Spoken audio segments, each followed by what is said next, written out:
પ્રધાનમંત્રી નરેન્દ્ર મોદીએ મન કી બાતના માધ્યમથી રાષ્ટ્રને કર્યું સંબોધન. કહ્યું, આજે સમગ્ર દેશ આતંકવાદ વિરુદ્ધ સંગઠિત. ઓપરેશન સિંદૂર દેશના સંકલ્પ, સાહસ અને બદલાતા ભારતની તસવીર. સાથે જ ગુજરાતમાં સિંહોની વસ્તી ગણતરી તેમજ ડ્રોન દીદી સહિતના મુદ્દાઓ પર કરી વાત.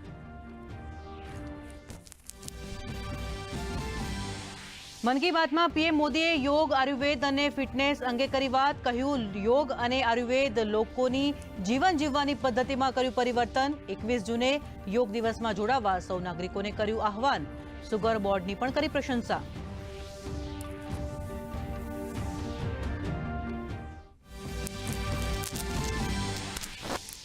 પીએમએ પેપર વેસ્ટ ઘટાડવા કાગળના રિસાયકલિંગની કરી વાત. મધમાખી ઉછેરને ભારતમાં ગણાવ્યું સ્વીટ રેવોલ્યુશન્સ અને આત્મનિર્ભરતાનું ઉદાહરણ. મધના ઉત્પાદન અને મધની નિકાસમાં ભારત બન્યું અગ્રેસર.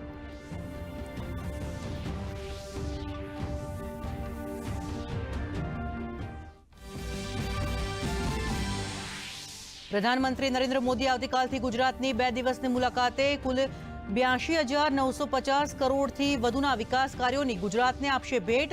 ભુજમાં 53,000 કરોડથી વધુના વિકાસ કાર્યો તો દાહોદથી રેલવે સહિત વિવિધ વિભાગોના 24,000 કરોડથી વધુના વિકાસ કાર્યોનું કરશે લોકાર્પણ અને ખાતમુહૂર્ત.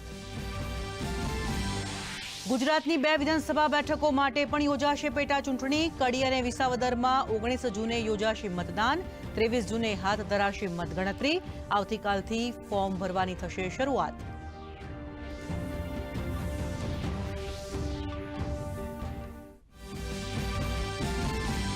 નવી દિલ્હીમાં પ્રધાનમંત્રી નરેન્દ્ર મોદીની અધ્યક્ષતામાં યોજાઈ એનડીએ શાસિત રાજ્યોના મુખ્યમંત્રીઓની બેઠક.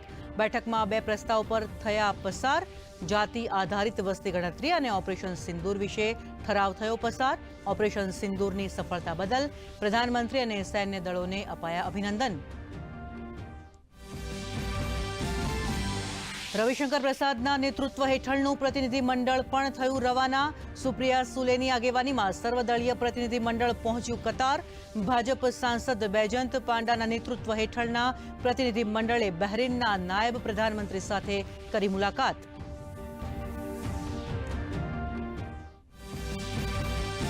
દિલ્હી, એનસીઆર અને હરિયાણામાં ભારે પવન સાથે વરસાદ. પહાડી વિસ્તારોમાં હવામાન વિભાગે જાહેર કર્યું ઓરેન્જ એલર્ટ. બીજી તરફ રાજ્યના સૌરાષ્ટ્રના દરિયાકાંઠા ઉપર પણ એલર્ટ. જૂનાગઢ, ગીર સોમનાથ, અમરેલી, ભાવનગર અને દક્ષિણ ગુજરાતમાં ભારે વરસાદની આગાહી.